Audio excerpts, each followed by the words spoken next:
That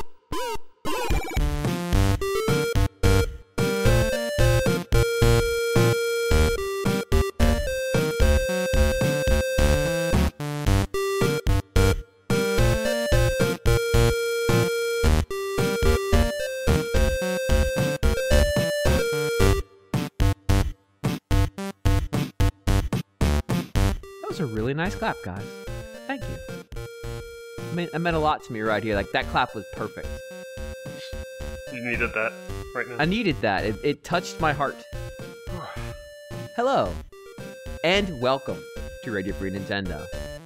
It is February 22nd, 2018, and this is episode 560. There's a 5, 6, and a 0, John, in case you're going to ask me immediately afterwards what episode number this is. I'm not saying anything. Good. I'm your host. You just said something. I'm your host, James Jones. With me today is Greg Leahy. Ahoy, everyone. Guillaume Bayette. The new intro that you're hearing is not really a new intro. It's an intro that I'm supposed to be using every time we do a retroactive, and I keep forgetting. Yeah. So the funny thing is I had forgotten about it, and then I heard it. I'm like, oh, yeah, we have that, don't we? We do. Which is really, I feel really bad about that. Yeah. In fact, I didn't reflect it in the episode credits. Oh, but I mean, it's the same name and it's the same person, so ultimately, you know. Yeah. Yeah. And John, hi. John Lindemann. That's me. John Lindemann. Yeah, it's you. And James, it's been a great 560 episodes with you. Exactly 560 episodes. We haven't. Okay, whatever. That's fine. I'm not even gonna fight this one. I like to imagine that when you said John Lindemann, that's me. You did 2 thumbs up and pointed them directly at your chest. That's me. Video games. This guy. Video games. We play them. Mm-hmm. Sometimes they're better than others, but Greg has a really good one to talk about this week. Yeah, good. Not so new. Not even for me. I'm playing Bayonetta 2 on Switch. I do play it on Wii U as well. I played the first one and the second one on Wii U, so in order. But I did end up liking the second one a fair bit more. I think I've covered that before in terms of, it's kind of more colourful, more varied, a little bit easier. Even though, like I said, I did play the original first in the sequence. Kind of, I went up in difficulty when I went to 2, and that still kind of worked out well. And then kind of went back to the first one that was kind of the apex of challenge from those 2 games. But yeah, I guess the main reason why it kind of felt like, I mean, I'm not sure I'll keep this. I may well move it on because I got a physical copy. Eventually, because I did have the 2 Bayonetta games digitally on Wii U. But the main reason why I wanted to give this a go, other than the fact that you're going to be talking about much more full portable play, running in the native resolution of the Switch screen, so you imagine it would look really sharp and nice, and it does, and it's one of those things where, unlike like the Xenoblade 2 experience or whatever, where it really is like, yeah, this is basically as good or better even than a Wii U game running as a portable game. It just looks terrific on that screen, really sharp and all that. But the other thing that really did appeal to me was the loading time. People talk about how much the loading times were improved, because that was a bit, as we all know, Wii U and loading times, there were issues. In a number of cases, there were games that that kind of marred. And in the case of the Bayonetta games, I guess the most annoying part of it was just sort of, especially like when I was doing stuff on higher difficulties in the original game, especially, it kind of was dying a fair bit and restarting a fair bit. It just kind of, they were long enough to kind of bog that process down. Yes, you can practice your combos while you're waiting or whatever, but that could get on pretty fast. So the fact that that was substantially cleaned up and all that was a pretty big appeal to me. And it runs really smoothly in terms of the frame rate, but also with these loaded times speeding everything up, it's a very fast experience. And of course, you add that to the full portability and all that, I think I'll probably get more out of the the replaying for high scores kind of dimension of the game than I did back on Wii U. kind of am surprised that I want to buy this game again. Does it feel better? I know the loading times. I mean, loading times were atrocious in the original game. But beyond that, it's just like, is there anything about this game that feels different? Is it just straight up, I am playing the same game again now? It's very much play the same game again. There's nothing, it's not been sort of tinkered with beyond just it, supposedly, and also, just sort of from my own observations, it does, run a bit smoother. It runs closer to a smooth 60 than it did before. There's a few areas usually involving like some sort of water effects or something where it slows a little bit, but in the main, it's remarkably smooth. And of course, a game like this, the kind of, especially if you are trying to play for the higher trophies and all that, it needs that kind of smoothness because it asks precision of you and all that kind of thing. So that's definitely nice that it does run that well.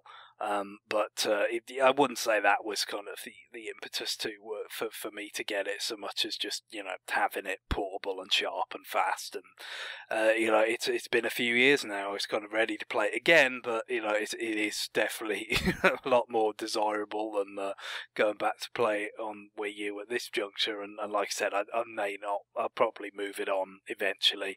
I'd still have the download code for the first one, and of course there is Bayonetta 3 coming probably next year, second half of next year maybe. So there's that to look forward to. Although it's kind of interesting playing the second one again.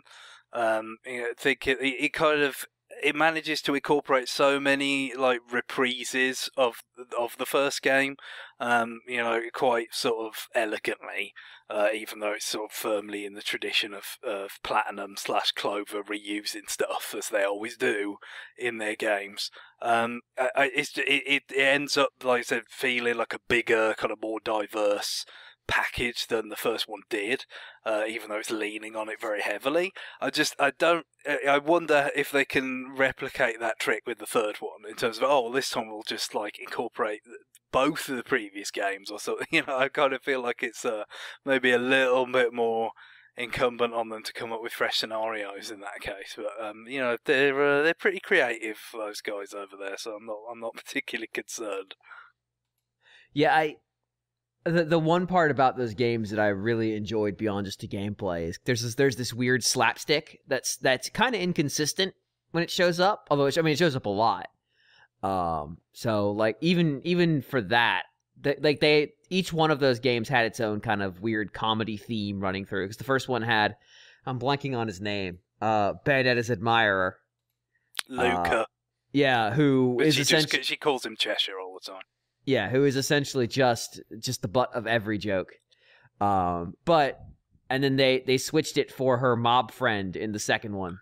Well, he's not around very long, mercifully, no. So he's a terrible character. He is. He's out of the picture pretty, and then it switches to the low-key character who has a real, really poor English accent, a real, like, that you've been to the Cheadle School of English accents. Oh no, it's a bad school. They should shut that school down. It's bad, and that's not terribly shocking. I mean, there's a fair bit of that in voice acting or just acting in general, obviously.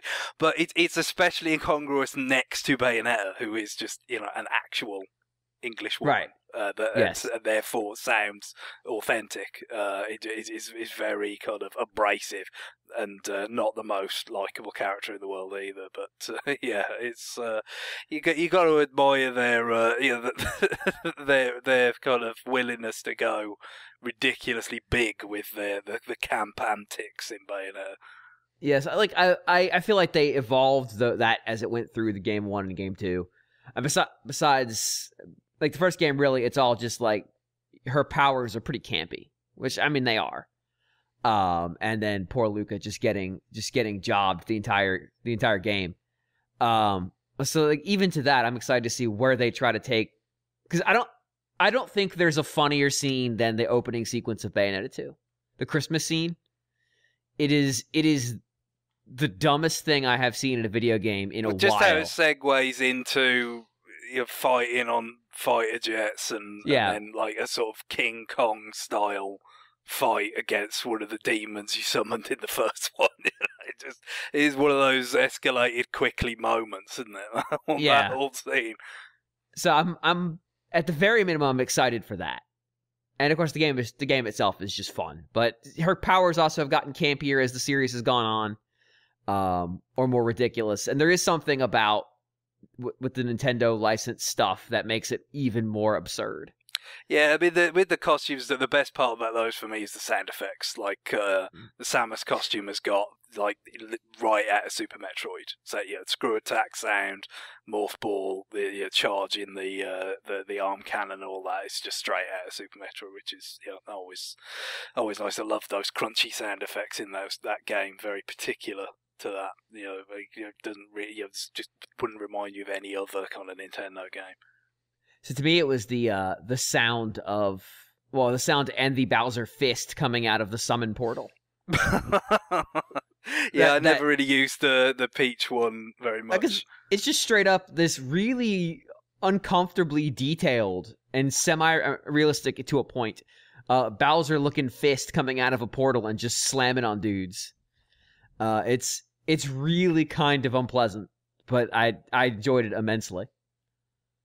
I think maybe that's part of the reason why I don't really like character action games much. Why this one kind of clicked is because Devil May Cry can be funny, like it has humor in it, but like this game in particular, or these two games in particular, sort of just it's their go-to.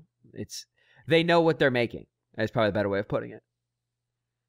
I like another thing I like about the second one is some of the weapon choices. Sort of ice skating around with chainsaws on your feet, yes, and then just the damage that can be done, and the sort of vine whip stuff and the two swords and all that. Those are really really fun. It's kind of playing through at the start, and not having access. You haven't got that much health, and you haven't got all your weapons yet, and all that. The game is good, but it gets a lot more fun once you get all the you boost your health a bit, you start buying some accessories and moves and all that, typical platinum formula stuff, and then it is really worth going back earlier, again and taking all those abilities there and seeing how much better you can do in terms of the combos and all that. And it is a great the combo stuff.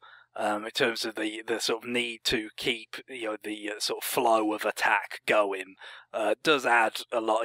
The way they incentivize that in the score system, it adds a lot to the game because there's this really sort of powerful feeling of trying to stay on a roll, and when you can sustain that for quite a protracted battle and sort of desperately like shooting stuff in the distance and then closing the gap with them and then starting anew and all. It's I've played a few other kind of character action games or character action with strong character action elements like a Darksiders, for instance, and the combat in this is a pretty significant cut above, I'd say. Oh, absolutely. Any other thoughts? No. It's just been fun so far, and like I said, I will replay the first one at some point, and then beyond that, just glad that the third one is coming. It still remains pretty surreal that it owes its life to Nintendo, but I'm pretty happy for it. Cool.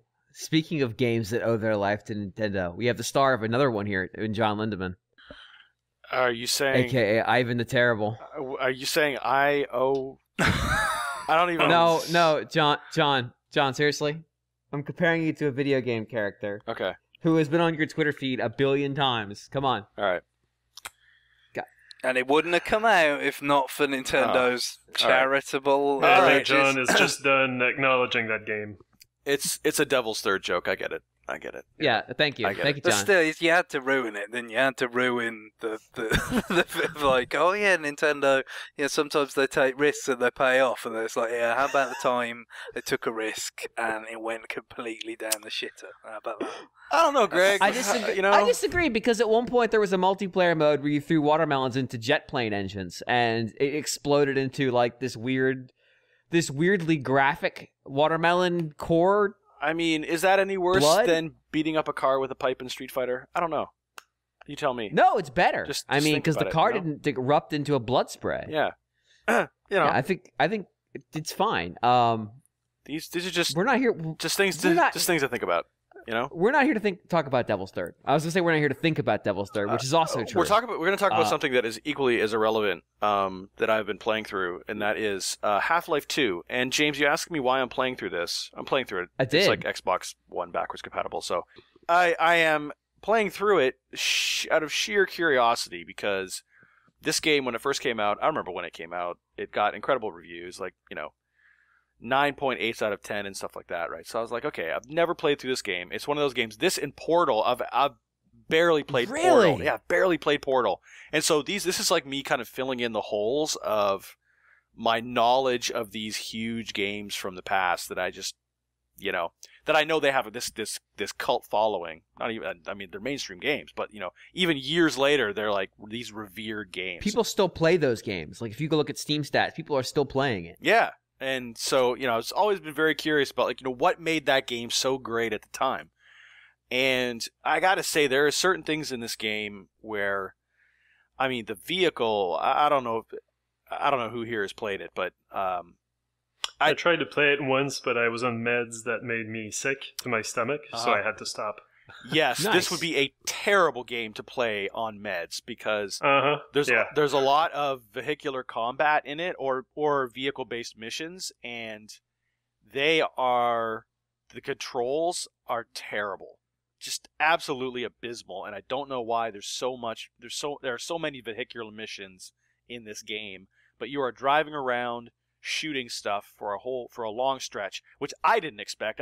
What I expected going in, because I really don't know much about the game, really. I wasn't a PC game player at the time, so I didn't even follow anything on the PC scene. So I was amazed that there's so many vehicle-based missions. They control so poorly, and I'm probably about maybe 3/4 of the way through the game now, and for a while I was like, I do not really see. I was thinking, this game didn't hold up. I don't really know what the big deal was in the first place. Of course, it's tough to kind of put yourself back in 2004, and what was state of the art then is, fairly laughable now. But what I can see though, and what interests me most about it is there is an element of open world-ness to it, which is interesting to see in a game that's this old, because even though you are pretty much just going straight ahead from place to place, you can get out of your vehicle, you can walk around, you can park your vehicle somewhere where, it gives you some sort of, you're on a hill where there's an advantage, you can shoot things, like shoot the monsters or the guards or whoever comes out at you. After a while, it's like you can start to see these sort of open world games as a service in Half-Life 2.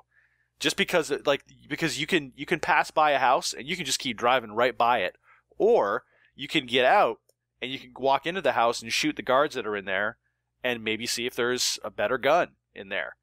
And that seems, at the time, I mean, I don't remember many games around this time period, but any first-person shooter would have just been, you're in a hallway or a glorified hallway, and you're going through the entire kill room and moving on to the next kill room. And so Half-Life 2 really surprised me in the way that it has this kind of, it's still closed in, but there is an element. You can see the kind of seeds of like this sort of open world sort of thing, and so I thought that was really interesting. You are outside a lot, and that's not what a lot of shooters were. Or if you were, it was like you're going up the side of a path or something. Yeah, and there's some spots where you have to deal with environmental stuff. Like there's this one area where you go across a train trestle.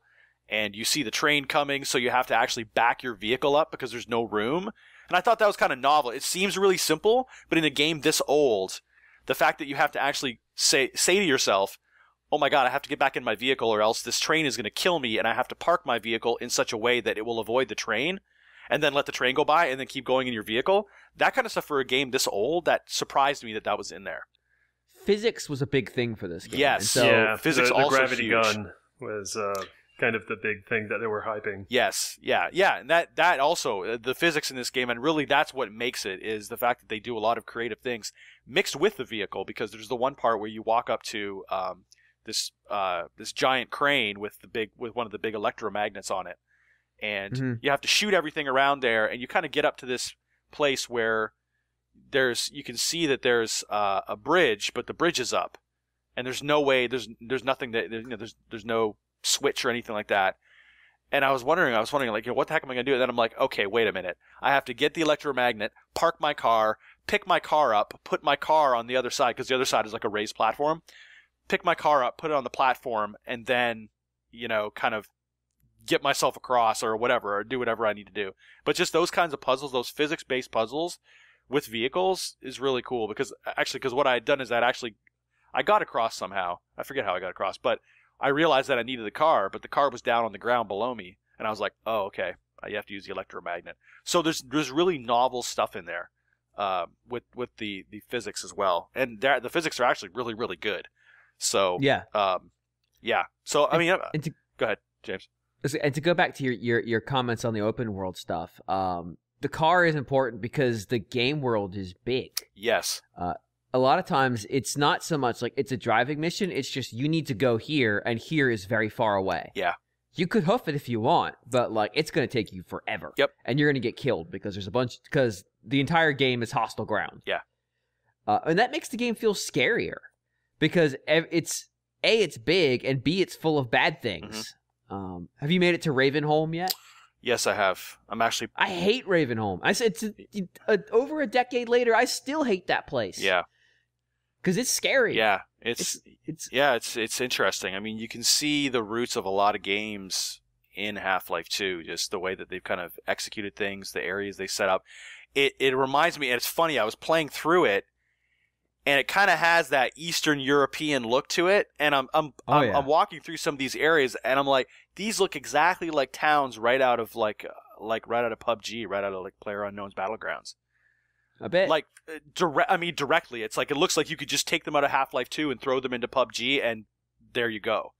So, it's an interesting game. I mean, parts of it don't hold up. Parts of it are just bad. I still to this day don't know what they were thinking when they designed the controls for the vehicles, because they're terrible. And they consistently get in your way. But overall, it's been an interesting playthrough. It's just very interesting, very interesting. I mean, I would say, like, if you haven't played it, it's probably, I don't know if I'd recommend it.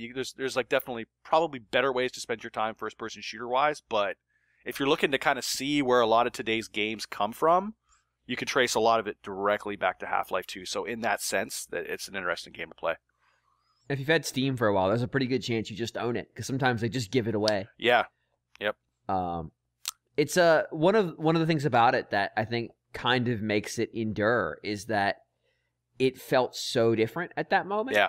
Even now when you play it, it feels different. It's unique, like, yeah. As a single-player game, there aren't a lot of single-player shooters that just throw you out like that and say, go. I mean, so Ubisoft's made a bunch of them. Mm-hmm. And it doesn't give you hints either.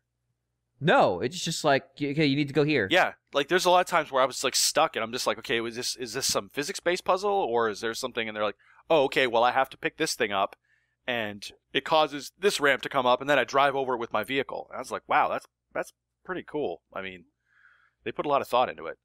And also, I can say that in the year of our Lord, 2018, there are still people playing Team Fortress 2 on Xbox 360. Oh yeah. Oh yeah, and that must be the worst way to play that game. Probably, yeah. Or the best, because you don't have to deal with the. Well, I don't think it ever came free to Xbox 360. So yeah. Well, I guess the one thing is that you wouldn't have to deal with mods if people are modding. Yeah, that's the best part of Team Fortress 2. Yeah, I guess. I mean, is the mods that just break that game into 1,000 pieces. Yeah. So, I don't know. If you don't want that, I suppose you could play. But yeah, sure. I don't know. It's interesting. That game, it's still a very, very interesting game and very, very seminal, definitely. Yeah. Cool. Well, speaking of very, very interesting games, and definitely seminal, although in the other meaning of the word based on this game's experience, I had a review game, and, I claimed it in the review claim email chain because we had a list of games that were coming out on 22nd. We had review codes for, and that's kind of how it plays out. We get a bunch of them, and we just sort of parse them out. And I basically shot an email going like, what the... so I was reading through the list, and when I'm deciding if I want to take one, I'll go look at them real quick and go, yeah, okay. And I saw Ace Seafood, and my first response to this was, the fuck is Ace's Seafood?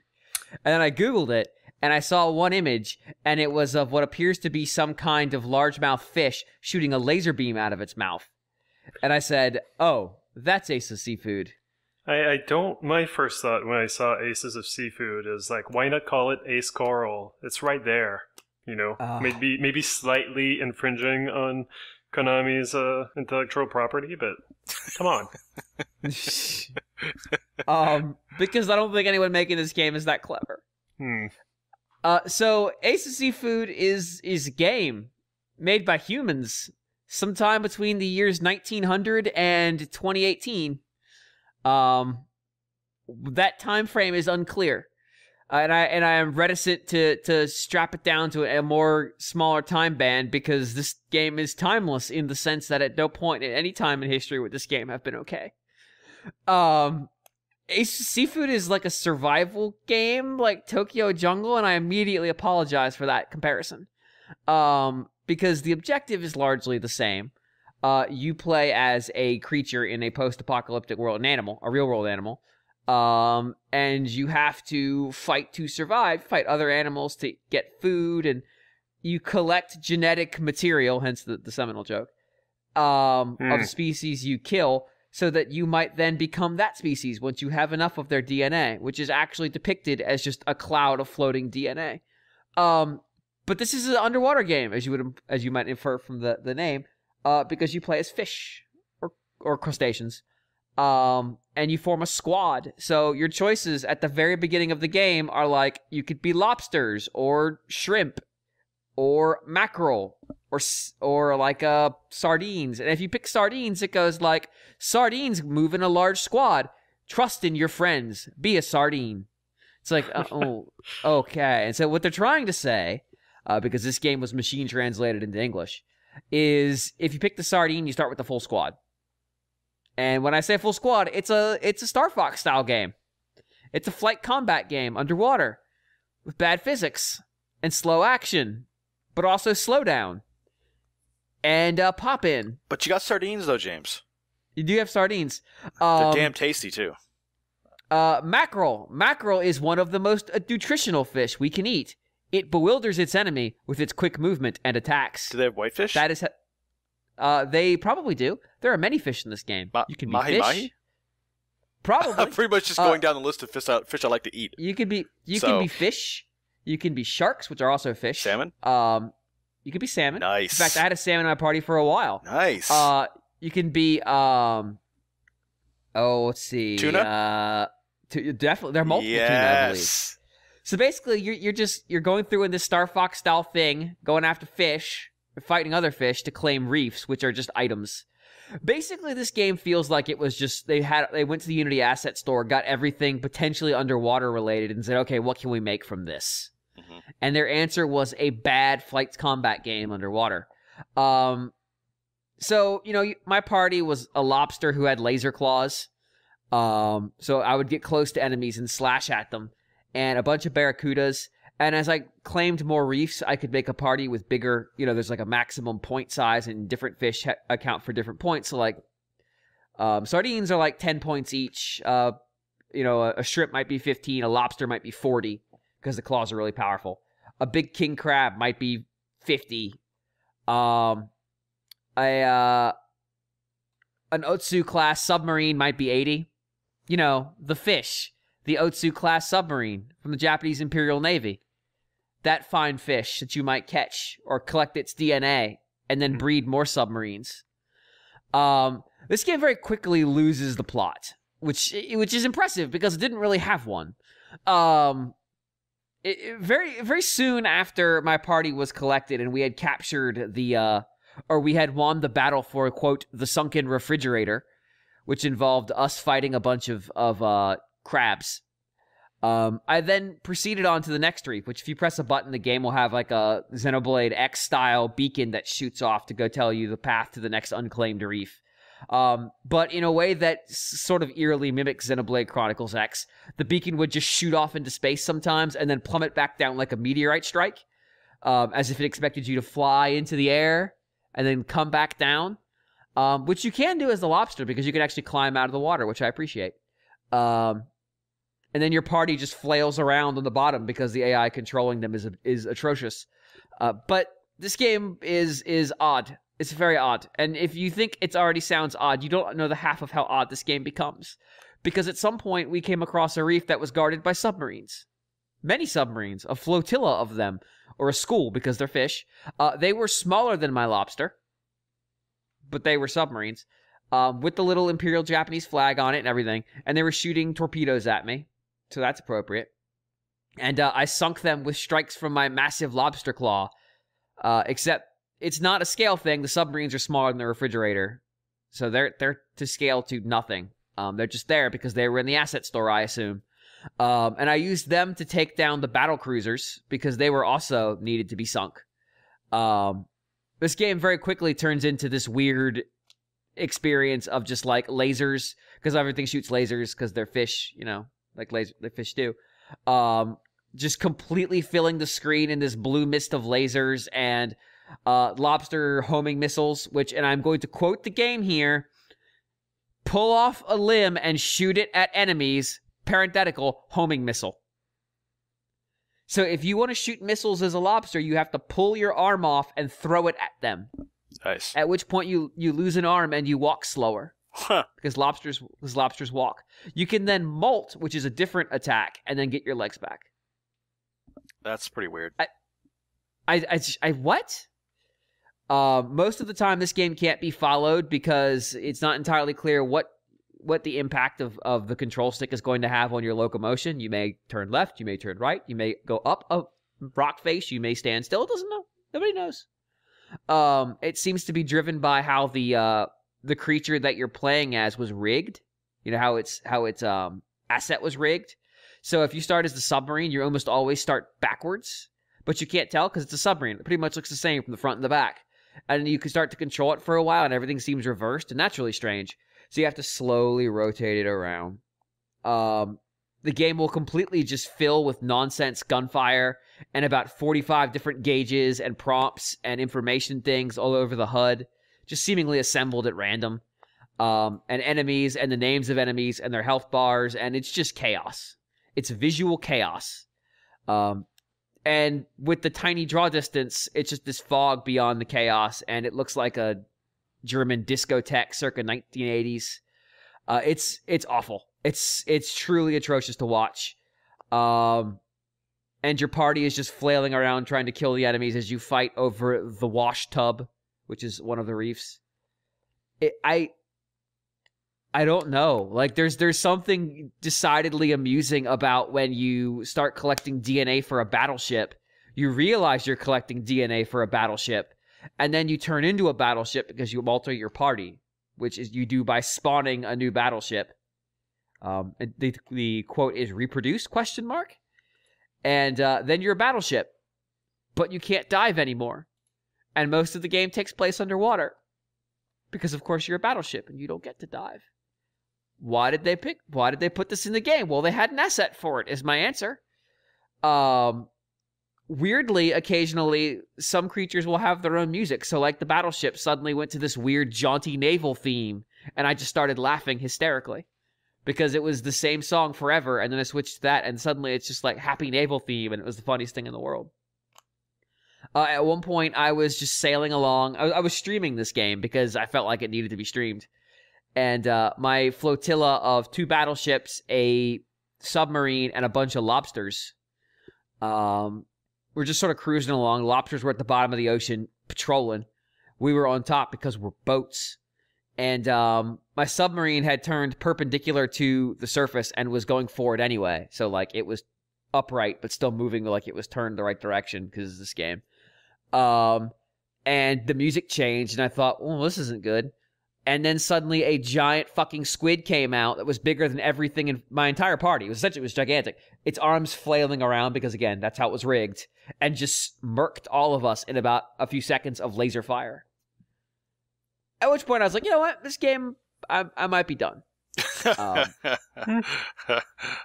video is like 3 hours long. I streamed this game for like 3 hours, and it's fucking mental. I watched parts of it just for the purpose of writing the review, just kind of get my head straight. The review's up, and I give it a 4. And I'm gonna quote myself here because it's important. This is not a fun game, but it is curiously amusing. Never has giving a game a review score felt more futile. Because if you were to review this game on the merits, it's terrible. It's atrocious. It looks bad. Like, all the models look cheap and low rent. The physics are completely screwed up.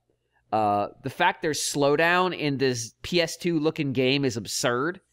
The draw distance being basically the distance of your nose with aggressive pop in is hilarious. Is it like Turok level?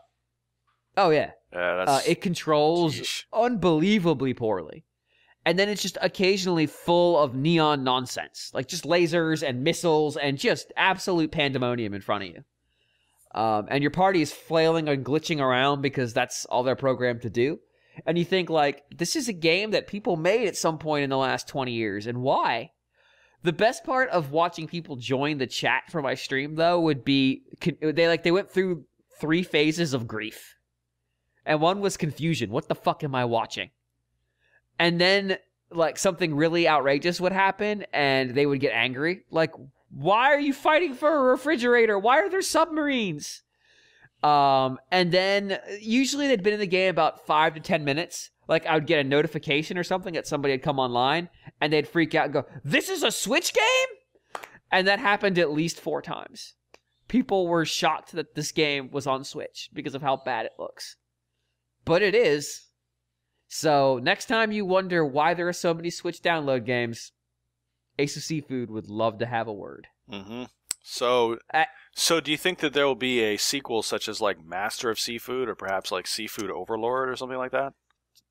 John, I have some news for you. Ace of Seafood is the sequel. Is it a sequel? Is it seriously a sequel to something? I am dead fucking serious. What's the first game? Newsoft, who is the developer of this game, which doesn't actually exist. Like they're just a made up company, I think. They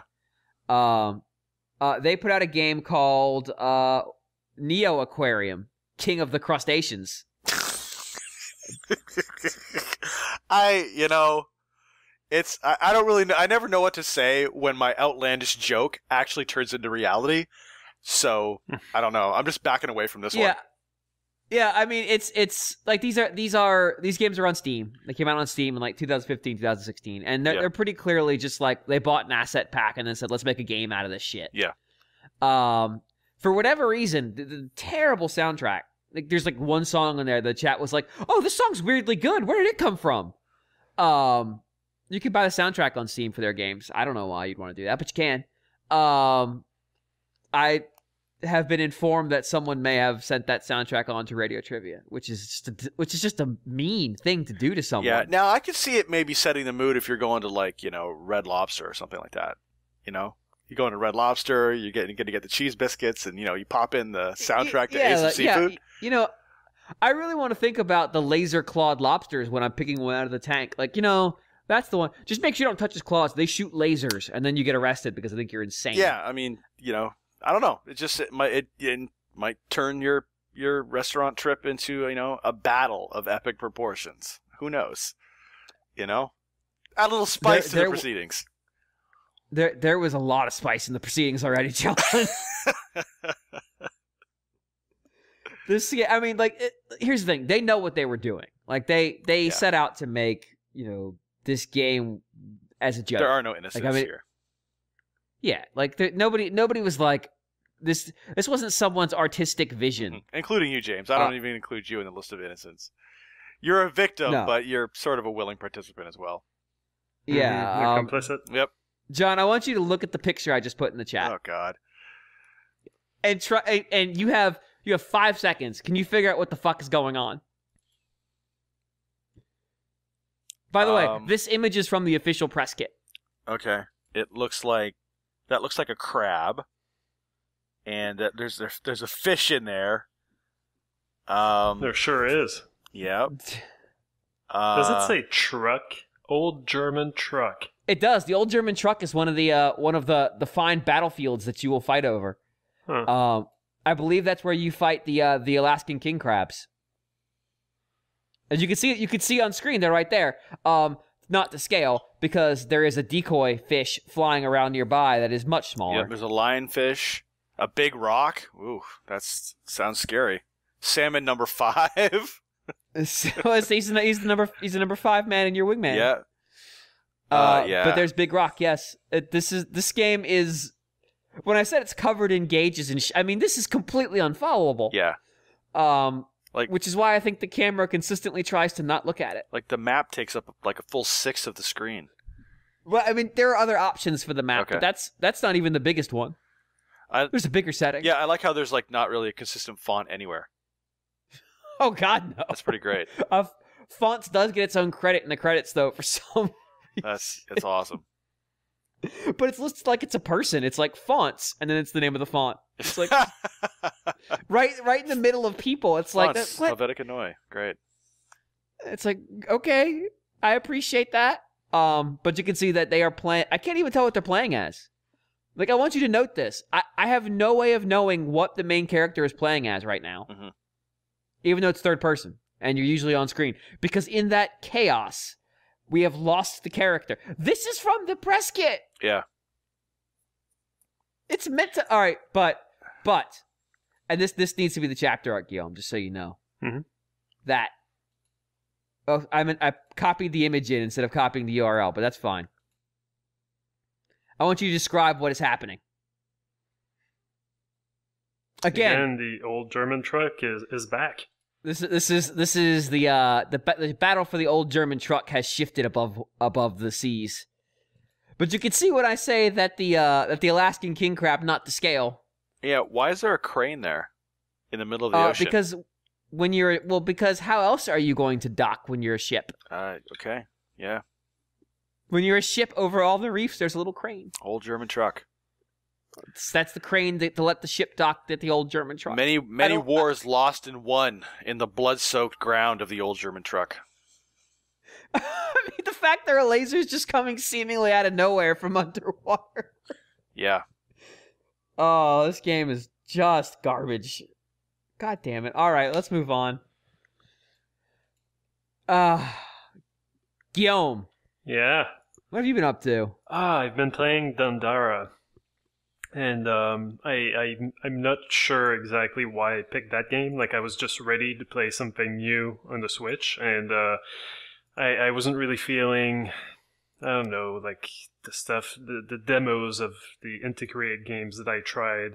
And I don't know, Dandara just seemed to appeal to me. I had seen it described as a Metroidvania, a genre that I have been kind of down on lately, but it just looked kind of unique, you know, with the way that movement happens in this game.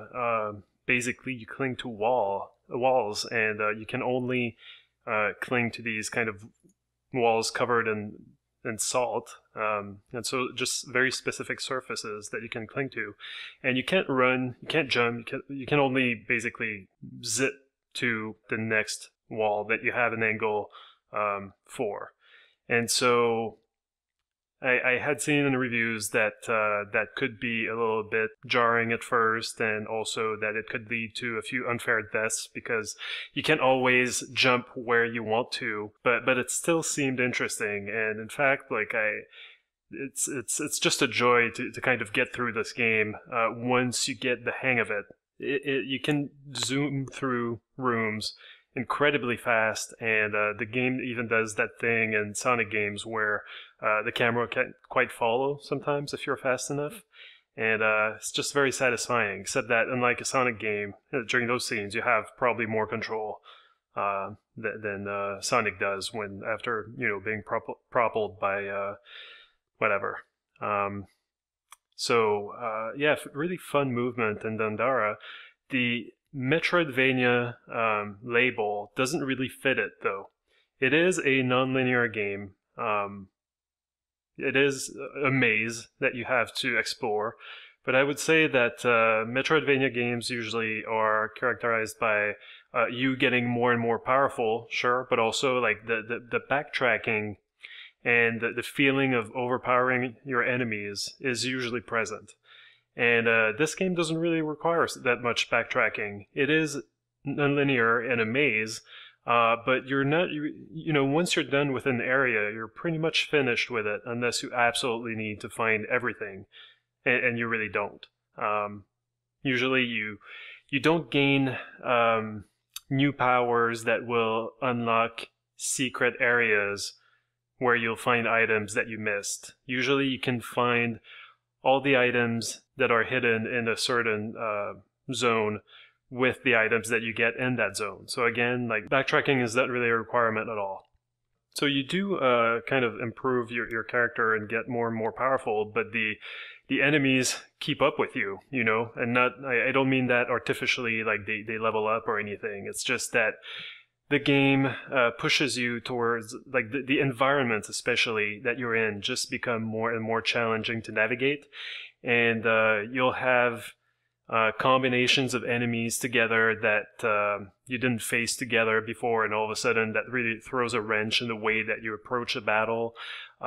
You'll fight them in rooms where you're much more limited in your movements, and so you have to really figure out new ways to deal with them. But this game is really, really challenging, and but I just enjoyed it all the way through. I'm having a really tough time explaining why I liked it so much, but it kind of has this feeling of playing something new. I think that if the movement had been just like in any other game, I might not have come away feeling so strongly about it. The game makes you think in a different way about the way that you approach combat, the way you move through 2D levels. Just makes it a whole lot more interesting than it would have been otherwise. The game's also really beautiful. I gotta say, like, it is pixel art, but it's got this very surreal look to it. The Dandara is based on a character from Brazilian folklore, I think. I haven't really researched it, but I know that the development team is Brazilian, and they mine their own mythology for this game. And it so happens that it's a mythology that hasn't been mined by Squaresoft, so it feels fresh. It's one of the rare mythologies that like you haven't fought like these characters before, so that's pretty cool. And I'm not sure, like the story is pretty slight, but it's very clear that you're playing in a modern day environment, but the world has been warped somehow, and you see kind of like these couches or these old CRT TVs just lying around. But they can be, like on the floor, but also on the walls, on the ceiling. And it's this really weird atmosphere that it gives the game. Like everything also has like this kind of slightly, 80s look to it. Like there's computers, but by computer I mean like PCs with, again, CRT monitors, boom boxes. It's a really strange look, but it's very striking. It's very cool looking. Dandara herself is really well animated. She's a fun character to look at and to control. And I really enjoy it. Like the game, I can't overstate how challenging this game is. Like it has a steep difficulty curve, and that has a lot to do with the movement, of course, but also the fact that your attack doesn't get many upgrades, and it's the only weapon that you get outside of sub-weapons that you need energy to be able to use. So most of the time you're going to be using your main weapon, and you have to hold down the button to charge it before releasing it. And it releases a short-range blast, kind of like, basically a shotgun. And you can upgrade it, and that will add kind of one more, line to your shotgun blast, basically. Like you start with 3 kind of sparks, I guess they call them, and then you can get 4 and then 5, and that increases their range a little bit also, and their power. But it's really like you have to be kind of very deliberate when you get into combat. the game does not make it easy for you, like having to charge and then shoot, having limited places to land when you're moving around. And then, like, you'll have sometimes, like, I was just swearing at the TV. I've been doing that a lot lately. I think I might have a problem, but Nah. you'll have, like, when you're charging your shot, you'll be on a moving platform that just the fact that you're charging your shot is making you move in the opposite direction, and it's like, no, I don't want that. I already have limited range. Don't push me away from whatever I'm trying to shoot at. And then you actually shoot, and then that sends the platform that you're standing on flying in the opposite direction. So, like, very challenging, and like you're just trying to take out one enemy here, but the environment will not cooperate. Sometimes also, like, the enemies will have homing shots, and it feels so unfair initially, but eventually you learn to cope with it. I don't know, like the feeling of getting better in this game is feels pretty great. Like you do feel like you're getting better at the game as you're playing it more and more. Like you get a feel for it, and you can really feel like your skills are improving and making a difference. Now, how do they do that though? Is it because you can kind of get that feeling from sort of hitting a brick wall and then figuring it out, or is it you can do it that way, or it can be more kind of gradual? Is this more gradual? Is that why it feels so good? So I'm going to use the Dark Souls comparison. Yes. I have not, but it's warranted here because the developer definitely. The developer definitely likes Dark Souls, and they definitely took inspiration from it, even though I haven't played it. Like, there are camps in this game where you can spend the salt that you've collected from the enemies to improve your character. That's very similar to Dark Souls, where you have to find a campfire if you want to be able to kind of cash in your souls and improve your character. Yeah, so because of the whole campfire mechanic, and the camps are usually always at the entrance of a big area, so that you have to basically, there's one way in, one way out, so you'll have to come back to that entry point. It gives the game kind of a flow of you try to go as far as you can, little by little, very kind of cautiously.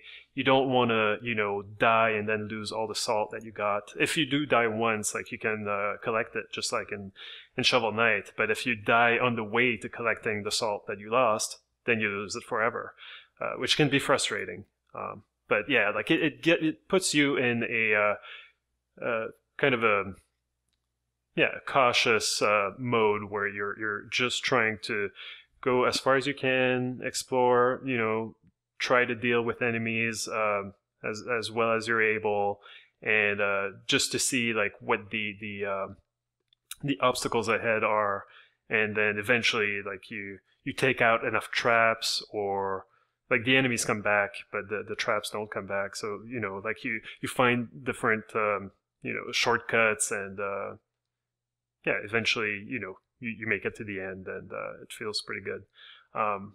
But again, like, it does not, the game is not a Metroidvania. It does not give you that kind of victory lap at the end. In fact, there's one area, the desert area, where when you go collect the one thing that you need to progress through the story in that area, on the way back, like, you trigger traps that make traversal even more difficult than before. So it's kind of a dick move, and it kind of reminded me a lot of La Mulana, actually, in a way.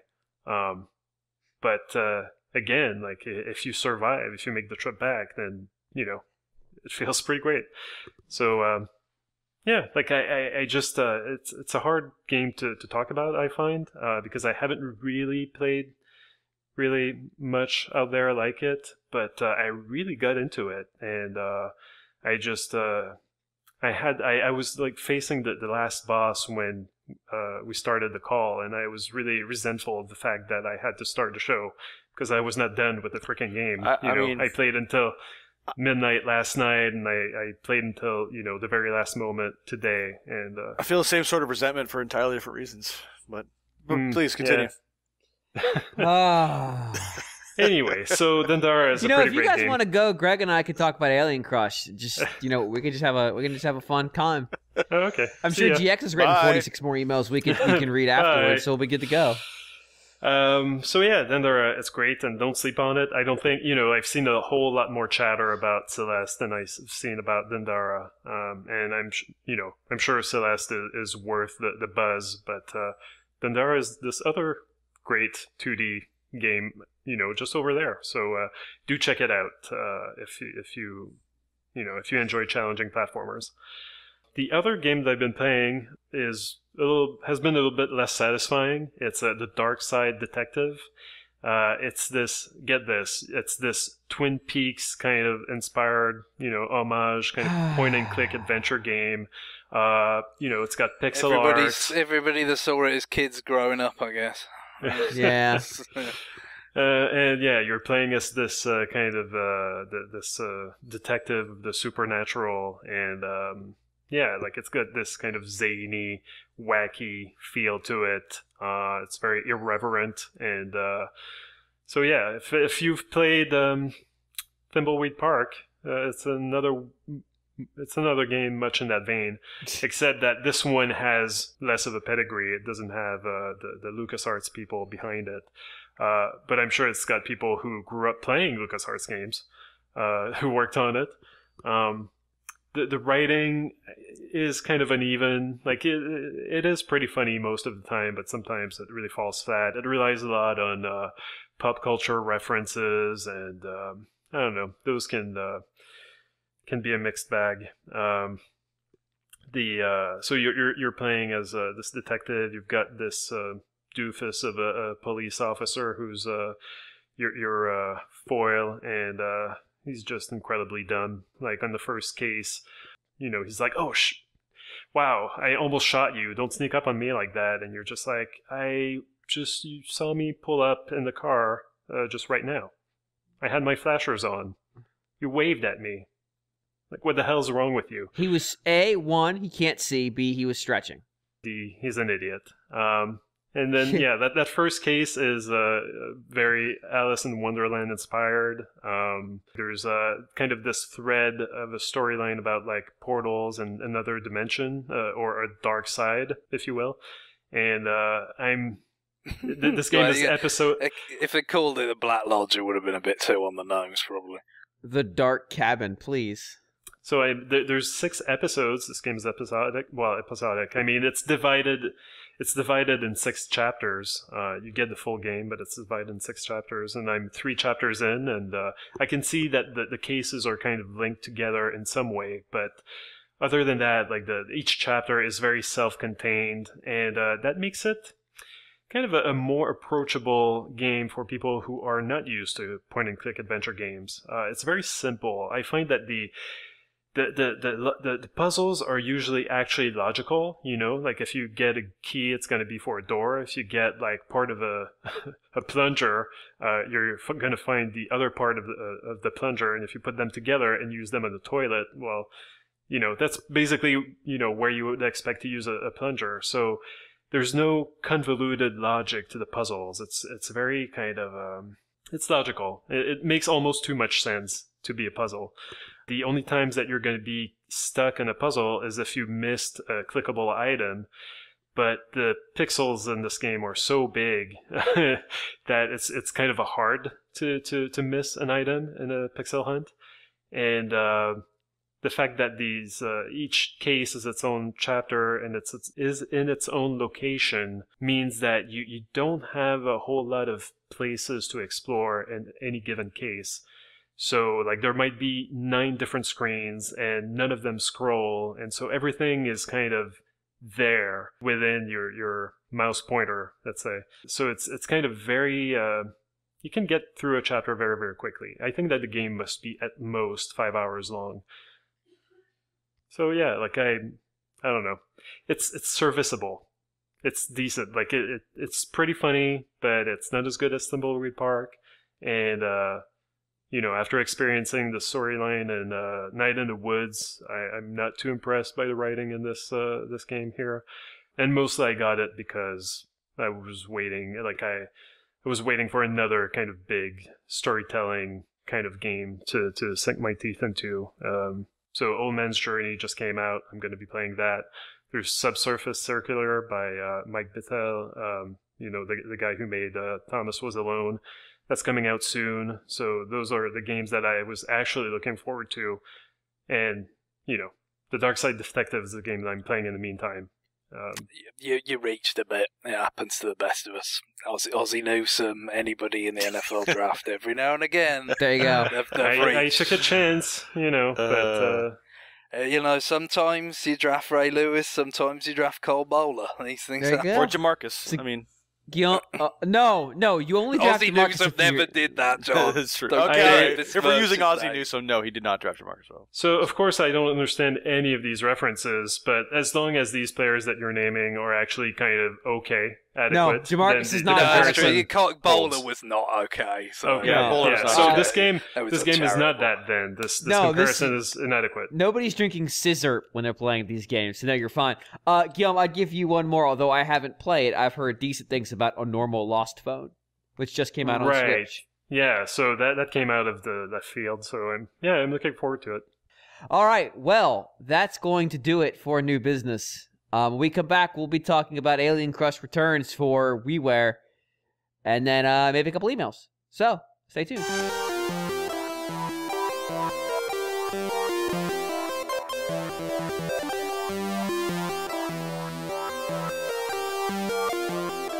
Not such a good clap this time, but it's okay.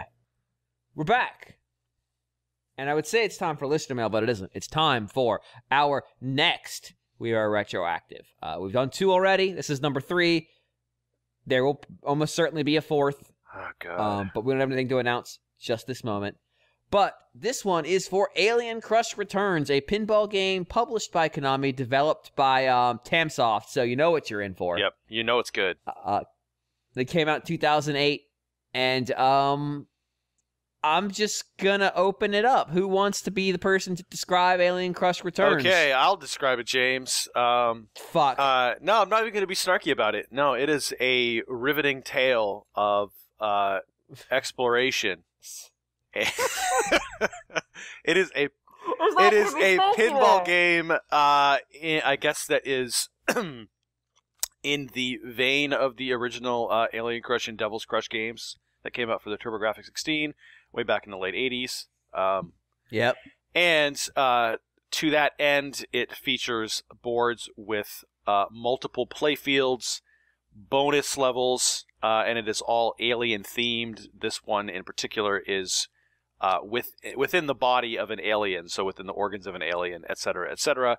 So the visual presentation is very pulsating. Yes, a lot of pulsating, a lot of gelatinous goo, and a lot of organs and pincers and stuff like that. You have boss encounters where you shoot your pinballs up at a boss and try to defeat that boss to move on to the next stage. From what I've seen, there are 3 stages in total.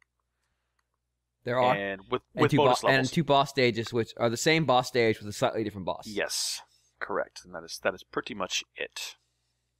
There's also online leaderboards and stuff like that. And there's a separate mode where you can just play one board by itself and stuff like that.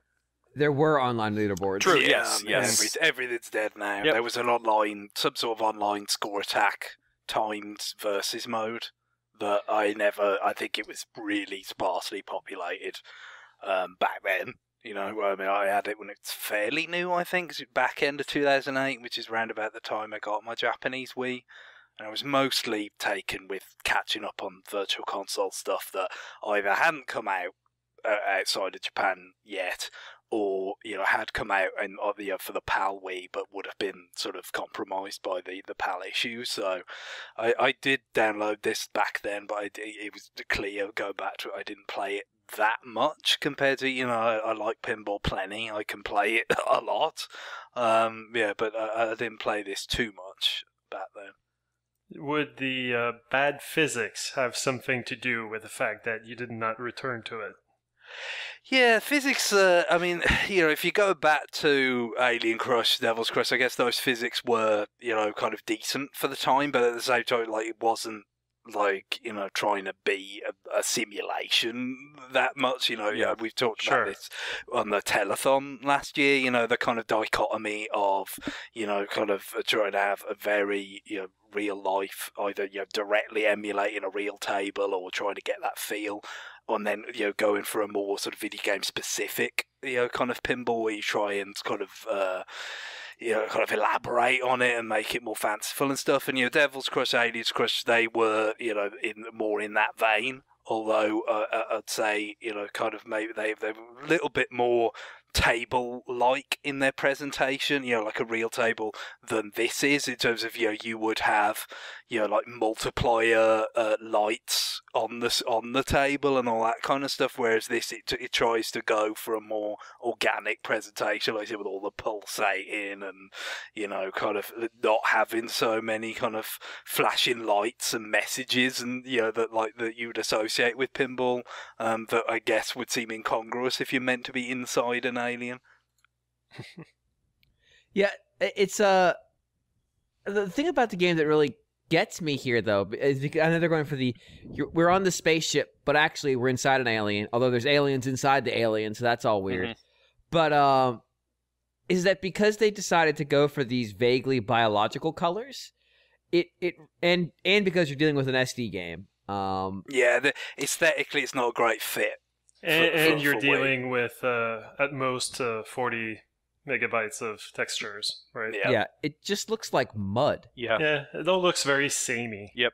Yeah, it's hard to tell, like, especially with the bosses, it's hard to tell, like, what are the things I'm supposed to be Probably, the funny thing is the most visually distinct level that I've seen was something that was actually after the boss. I don't know whether you had to complete the game multiple times to see it or reach certain criteria. Again, I'm playing it on my Japanese Wii, so, you know, explanatory text or whatever, you know, I'm kind of missing it. And, you know, back then there wasn't a lot of stuff online about it. There isn't a lot of stuff you can see now. I don't think it was a terribly popular game or anything that people kind of wrote up a lot about it. But you know, like this final extra board had more of a kind of dark blue kind of look to it, and had a kind of translucent base, and there was this sort of, you know, like beating heart underneath it. It was kind of reminded me of an organic version of that black hole table that had the sort of transparent thing with the sort of mirrored display of the upside down little section or whatever, you know, kind of, that was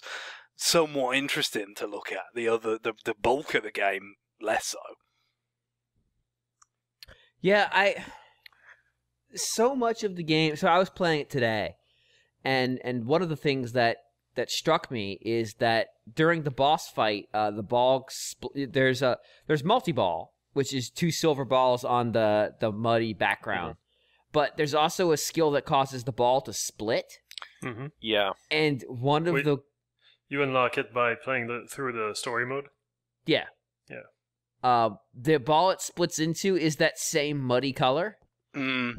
At which point it is effectively it's hard to, like, especially because usually what will happen with multi-ball, and this is pretty standard practice in pinball games when you have a multi-ball scenario, is you go to a zoomed out view, because of course, you know, tracking the ball, a ball is no longer, you know, sort of an option, and then that only makes it kind of fade into the background more. Right.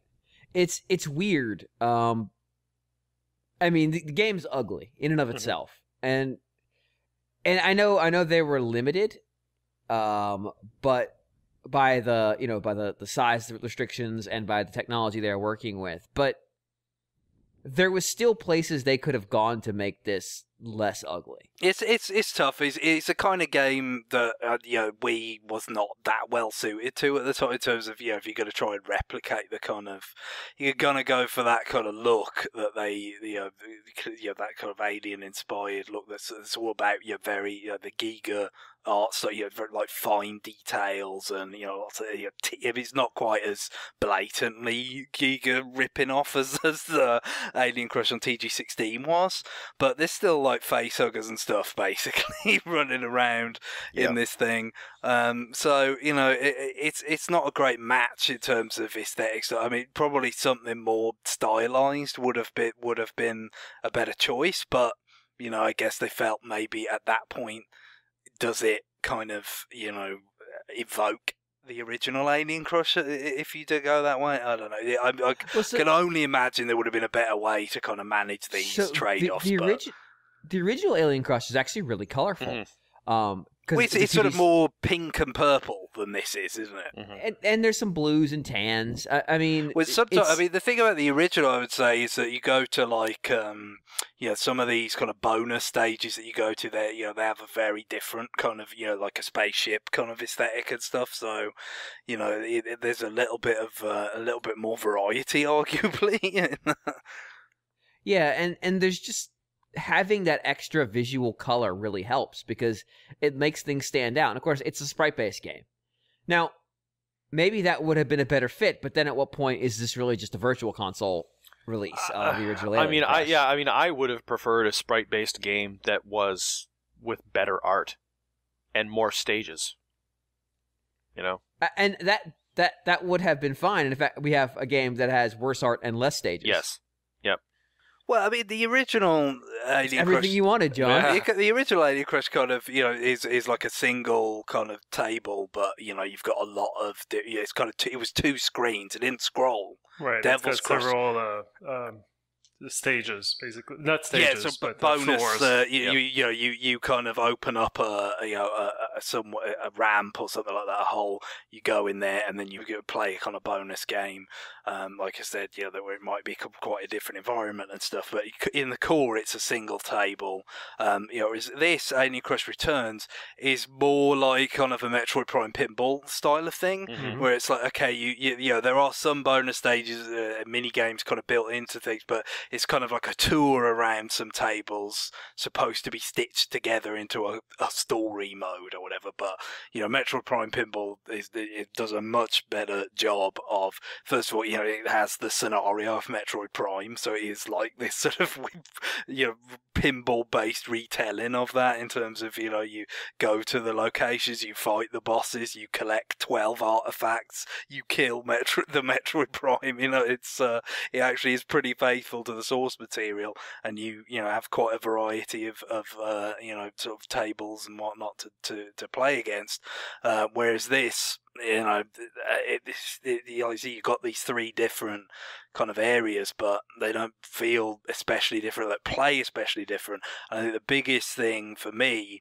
in terms of the lasting appeal is that if you play something like Metroid Prime Pinball, the story mode or whatever, that's all well and good, but if you just play like the score attack on one of those tables, which in the case of Metroid Prime Pinball, I think it was 2 of them, the pirate frigate and the Talon overworld, they functioned really nicely just as standalone tables. If you play these as in the arcade mode as standalone tables, they don't feel nearly sort of dynamic enough to justify that. Yep. It doesn't feel like there's enough going on, compared to a real pinball table, or like I said, something, like a Pokemon pinball, anything like that. Just doesn't really kind of, you need that kind of covering, that kind of coating of, okay, we're going from table to table, we're not going to stick to one too long to kind of gloss over the fact that the design is not that, kind of involved. Whereas, the Alien Crush table, I felt it was fairly interesting. It certainly was, Devil's Crush was more lavish. And that's where it actually did scroll. It was kind of like 3 screens high, and it scrolled, whereas Alien Crush was flick screen, which can be pretty disoriented if you happen to be caught between the screens quite regularly.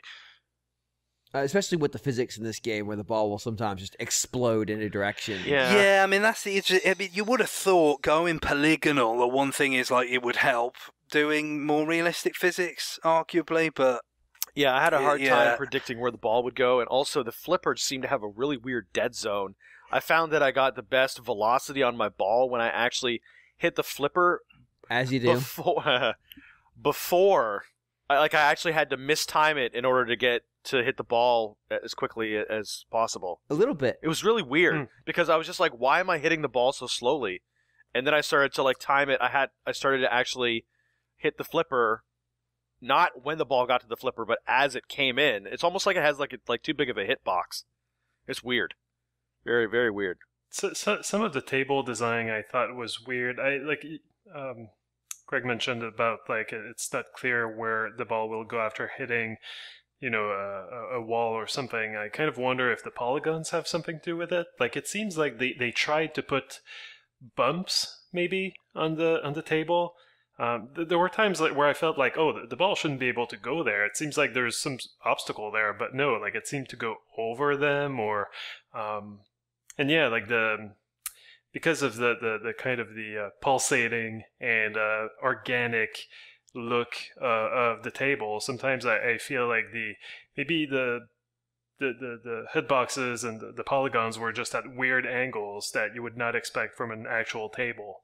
Yeah, that's fair. It kind of takes away from the usual kind of precision that you expect from pinball in terms of making a shot. Right. I mean, I guess you could argue more on that kind of that kind of video game specific versus like pinball simulation thing. It's like, well, it's adding a wrinkle that you can't have in a physical table. Yeah. But I don't know, it didn't really. It just made it kind of more messy than I'd like from pinball fundamental gameplay. Yeah, and it doesn't seem like it didn't seem worth it, like you mentioned the video game pinball versus actual pinball. Like I feel like this game has very little compelling video game content. Mostly all you see is eggs that turn into larvae, that turn into little critters, and they all seem to be the same to me. Like there's not that much variety in the video gamey stuff that happens in the table, I find.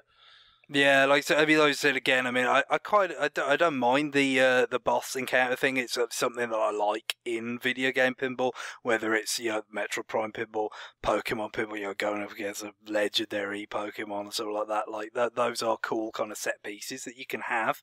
But the fact that these two are so similar and visually kind of, I think it really is just kind of the face that was sort of embedded into the table on the original Alien Crusher. It's kind of a reference, it's a callback, but as an encounter, it's not nearly as kind of interesting as, if you think of, again, Metroid Prime Pinball, where you fought the Thardus and the Omega Pirate and Metroid Prime itself, and Ridley shows up and all that. They did a lot more because they had a lot more to work with, you could argue with, but that was a full retail game back in 2005 or whatever it came out. But this is doesn't compare all that well. I mean, I guess the most interesting part about the gameplay to me, in terms of being a bit different, was the whole action thing that we kind of referenced. So the splitting the ball into multiple balls, or you've got the kind of boost one. Mm-hmm. You've got one that reverses its flow across the table, and there were a number of others actually, but apparently there was something odd about the way they staggered it. So I think they kind of billed it as downloadable content, even though I'm not sure it really was, in terms of, it's one of those things a bit like maybe like latent puzzles that unlock every day or whatever. It's if you connected to the internet, later and like completed the game again, like another one of those ball powers would unlock for you or something like that. I remember there was something odd about, like, they had these extra ball powers that sort of came later, but I don't think you really had to download anything to do it. You just had to connect to the internet, like, on a subsequent day and beat the game again, and then it just, unlocked. Evidently, I guess I didn't go back to it much because I didn't unlock many of those extra. They kind of like grayed out a number of other abilities, but yeah, they're not unlocked. So, and I don't think any unlocked when I just beat the story mode this time either. So I'm not sure whether, again, you probably would have had to, like I said, just get to connect to the Nintendo Wi-Fi connection for it to kind of verify that unlock, and of course you can't do that anymore. Yeah, right. That's the same with some Dragon Quest content for the DS games. I don't think anything was downloaded, but you could connect to the Square Enix store or whatever and get a free item. Can't do that anymore because the GameSpy servers are not up anymore. A loss to society. Yeah, GameSpy, rest in peace. Another thing I thought was disappointing about this game is that I haven't played the original Alien Crush, but I have played Devil's Crush, which of course has the whole metal theme. That is it's very much like heavy metal cover like aesthetic, isn't it? It's got what people refer to commonly as butt rock. In the soundtrack, and I'm not good with musical genres. I'm not really. What makes something butt rock? I have no idea. I would say like that's the thing. Butt rock when you hear it. It's. I mean, if it was like the people, if it's like in the style of music where the people playing it are arseholes, I feel like that's a bit too broad. No, it's not. It's not. That is a bit too broad, but it's not that. It is kind of sort of cheesy, big fat dirty guitar. Yeah, kind of like there's definitely an 80s vibe to the guitar. Something that you would hear in one of the Contra games. It's hard rock music. That is to some degree it's a derisive term. Mm-hmm. Right. Ultimately, yeah, but it's like basically empty, just like driving hard guitar riffs, just for the purpose of like. I'm gonna rock harder than anybody's ever rocked before. You really feel like you're an air guitar when you hear it. Yeah, there's an ethos behind butt rock of just like the ethos of butt rock. There's your title, James. Yeah, you're right. It is. Anyway, I feel I was just gonna go with it's probably salt. This game has the soundtrack kind of disappeared to me. Like there's nothing notable about it whatsoever. It seems like it's kind of there to just be legitimately background music. So it doesn't want to be too obtrusive, right? Because which is fair enough. I mean, we know. With pinball games, many times when you're going for high scores, that can become a sort of increasingly sort of time-intensive kind of act, and therefore, if you have like a repetitive music, it could get grating. So I think they just kind of tried to sidestep that problem. But yeah, I mean, I definitely think that Devil's Crush has got a lot more personality, than this did. For sure. It would have been if this, presumably. There might have been some thought about doing a Devil's Crush Returns or something at some point. Because Hudson early on with WiiWare, they were, kind of a lot of games that were quite famous on the TG16. They did come back, like Star Soldier R and this, and so it could have happened. And if it did, I would have hoped that whatever concerns about repetitiveness of the music, they would have, sort of gone to capture that personality. Because I mean, it's a pretty good pinball game, Devil's Crush, and the original Alien Crush, I think, for its time. The physics are not great, back then. Obviously it was harder to get them really authentic, but the fact that they kind of make up for it with how kind of outlandish the tables are. And also I've got the kind of Super Famicom exclusive follow-up called Yaki Crush, which is sort of Japanese demonic imagery as opposed to metal band record cover demonic imagery, which is also pretty good and much in the same vein. But as far as I know, that's where it ended. Yeah, we talked about it a little bit, but I want to emphasize that like the weirdness of the table design and the physics really shines, probably really anti-shines, really absorbs light. In the boss fights, especially the last boss, where it's not immediately clear what causes him to hurt. It's clear when he is hurting, but like there are spots behind. So the boss takes up, I don't know, a third of the screen, just sort of sitting in the middle, and makes up also the central feature of the table. So if the ball rolls around him, there are spots on him that hurt him. Yeah, that's the thing. There's a big ramp going right up to him, so it's like, okay, that's obviously going to hurt him, and it does. And sometimes he protects himself, right. So it's like if you slam the ball right up that center ramp, then it's going to come back down towards your flippers really fast, that stuff. But that's what I didn't get is like, okay, sometimes the ball's just kind of rattling around the back of him, and it just hurts him, like. Rats, like it didn't really seem to be anything, sort of intuitive there. It's just kind of like, I guess, you put the ball in the mixer around the back, and at some point it might hurt him a bit. Whereas obviously, if you can nail him with a direct hit up the ramp, then it's, more effective.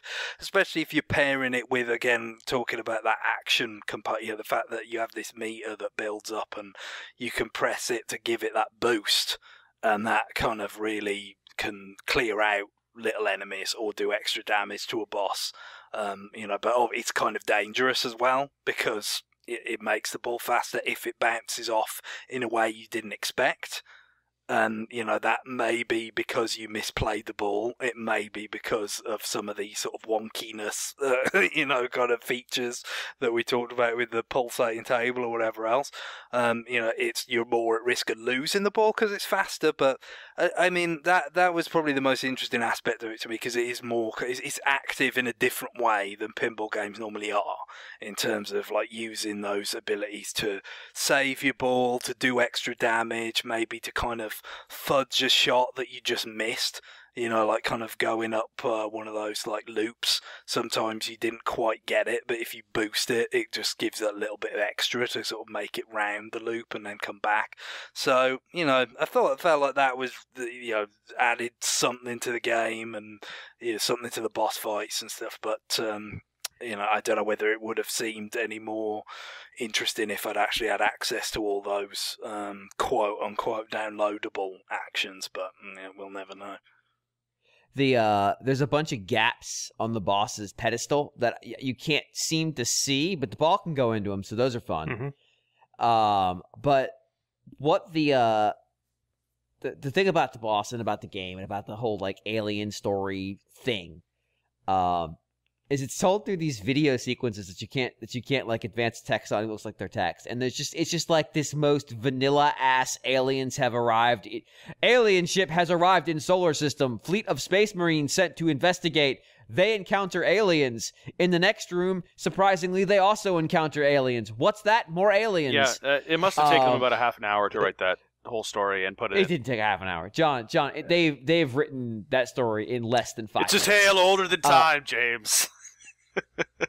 When they were taking a break, and then so they were surprised to find more aliens. Yeah, it's like that is the only word that came to mind when I was playing that was perfunctory. That's what that story mode feels like. And it's such a missed opportunity, because what if they just leaned all the way in and said, yeah, we know you're fighting aliens with the fucking pinball machine. What if they just made jokes about it? What if they're like... I mean, that's the thing. The mass drive accelerator flipper maybe system. Would have accidentally did the plot to Pixels, but with pinball several years earlier. Yeah, I mean, that's what kind of disappoints me. Would anyone have wanted that, James? Well, yes, because it wouldn't have featured 500 brand promotions from the good people at Sony. Yeah. I think that's what disappoints me about this game the most, though, is that with modern consoles, you could do so much with the concept of Alien Crush or, whatever. Like, it's just so much you can do with it, You never know, do you? I mean, Konami with like Bomberman and stuff, they've got this little chink of light in the will sort of do a bit of necromancy on Hudson stuff at least. Mm-hmm. So maybe one day. Yeah, maybe one day, But that day will not be the day that Alien Crush is being played on my console. It's kind of funny that they chose Alien Crush in a way, because I always felt like Devil Crush was the more famous one and the more well-regarded. Mm-hmm. It's certainly the better game. But whether it was an attempt to go in sequence and then that, kind of... It's the worst freaking idea, and Konami or Hudson never learn. Konami released Castlevania The Adventure first on the Game Boy Virtual Console and 3DS, and then never gave us the actual good game. It's wow, the second well one, played. Belmont's Revenge, it never did happen, did it? Which is, it's a good job I did end up buying that cartridge. It's my lack of faith in Konami was rewarded. Yeah, it usually is.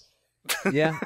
No, it's not usually rewarded. It's usually just like you get that smug self-satisfaction that we're all getting screwed here, but at least I knew I was going to get screwed before everybody else did. At least I was, grimacing ahead of time. No, nobody wins, everyone loses, but you get to be the smug asshole at the end. Well, that's a hell of a way to end a retroactive feature. I mean, with a dunk on Konami? Well, that's kind of strangely the high point of this whole retroactive, I think. Well, actually, you know what? No. So last retroactive, we talked about the value of the two games we played. That was Bonsai Barber and Yumi and the Cubes. Those are both 1,000 Nintendo Wii Point. Excuse me, 1,000 Wii Point TM games. This one's 8. Was it Wii This Point? one's 800. No, it was right? Wii Shop Channel points. I can't remember. Yeah. This one is 800 Wii points. Yes. I feel ripped off across the board. Still, I still have yet to play one that does not feel like I just wasted my money. Can you rank your ripped offness? Ripped offness. I think this one is the biggest rip off, honestly, because Bonsai has. Agreed. It's a little bit charming. It's funny and it's amusing, right? Is it worth $10 to me? Hell no. But at least I did get some enjoyment out of it, and it's kind of a clever game, and it's just funny. Yumi and the Cubes, not a bad puzzle game. There's plenty of puzzles in there. If I decided to go back to it, there's still a lot of content there, and I like the mechanics of it. The mechanics are really cool. That kind of balancing act thing you have to do, I like it. It's a pretty good game. The Alien Crush Returns is not good. I didn't enjoy it. Also, it's just There's like not those much content two. there. Whereas those two were very much, as we talked about, the whole, it's using the pointers, kind of a little bit, kind of experimental or whatever, sort of thing. Pinball was not like especially unique then, and especially like downloadable pinball games now have moved on so far from this. Right. I mean, I don't hate this now. I probably liked it a little bit back then, even if it wasn't great. I kind of got a little bit of a pizza type of attitude towards pinball. But and the sort of the action sort of mechanic is a bit of a wrinkle in it. But today, with what the huge wealth of tables, real tables, the pinball FX stuff, and other original games, all that kind of stuff. It's just, I mean, this kind of thing has been, it does seem very dated. It is nearly 10 years old, so it's not really surprising. And I don't know why it requires the nunchuck either. Yeah, it's I kind of tried to plug in a classic controller at first. It wasn't having any of it. I'd forgotten that it needed the nunchuck. The rumble motor, it reminded me how loud the rumble motor on the Wii remote is. Yeah. In some of those sections where you kind of just you're kind of flitting between bumpers up in the top section of a table or whatever. If somebody had been nearby, they probably would have thought I was having a shave. It's ridiculous. At one point, it was like I had a marital aid going off in my hand. It was just. Oh, well, you went there with it. Okay. I had a multi-ball situation going, and I was fighting that really, ball. James? Yeah, really, so, yeah, there we go. You set yourself up for that. I did. You're right. No, you're right. I did. After that, was it a split ball situation? They were stuck on the. There's the three springs that like all pinball tables have, but in this case, they're just generic like kidney-shaped things, and both of them were stuck in there, and they were causing each other to stay stuck in there, so they were just constantly setting off the vibration at maximum intensity forever. Yep. And they didn't come out until I caused the shake on the Wii remote to tilt the table. Yeah. It was just an infinite stuck horrible grinding sound of the Wii remote motor trying to tell me that... I do quite like the feel of the triggers for flippers, but in general, I'd probably just rather, especially considering, I played Devil's Crush on a Super Nintendo controller on the Virtual Console like that. That would be my preference, probably. Marital aid, James. What do you like? Marital aid. What are you, 60? I would have gone not a shaver, not a other thing, but an electric toothbrush, maybe. Yeah, that's fair. I don't think it's loud enough, machine. Well, it depends where it is. Although, I mean, to be fair, with the HD Rumble now, like the Nintendo games generally tend to keep it pretty quiet. Yeah. But some of the indie stuff or third parties, like it is Metroid Prime Pinball Rumble Pack time. It is loud. Ace of Seafood sounded like they were drilling for oil under my house. It was just. So, I was like, what the fuck is happening? We're going on about seeming dated, but there is a cyclical component to life. Oh God, it was terrible. Well, Retroactives. We're going to do more of these. Hopefully we'll find one that's worth the money in 2018. Maybe we ain't got long now. I mean, that's our motto. Basically, but by the time this episode comes out, it will be like right around 4 weeks, won't it, from the cut-off for adding credit? Yeah. I've got 1,200 points left at a minimum, so we got to find something. But hopefully we'll find one that's worth $12, but likely we're just going to come away disappointed Looking again. for something worth the money in 2018. That's the slogan. That's the life. It is. Looking for something worth the money, James. I'm looking for something worth the money in 2019, in 2018. That's how you get your values. Pre-ordering. All right, well, that's going to do it for this round of Retroactive. Send us your suggestions for other games we can play in the WiiWare space. Before we get to email, though, John. Oh God. Okay. Yeah. Sure. All right. Well, there was a change at the top of Nintendo World Report, and I am the one to bring this to our listeners because, as one of the esteemed director alumni of Nintendo World Report, I'm here to announce that Neil Ronahan, the director that I handed the reins to way back in 2011. 11, I think. Yeah. So I handed the reins over to Neil, the directorship of the site, way back then, and he is handing it off to John Reardon. Yes. And who has been with the site for a while. I haven't had much interaction with John, unfortunately, but he does a lot of the videos for us on YouTube, correct? Yes. Yep. And so, So Neil is having a baby. And that is the main reason, the main driver behind this.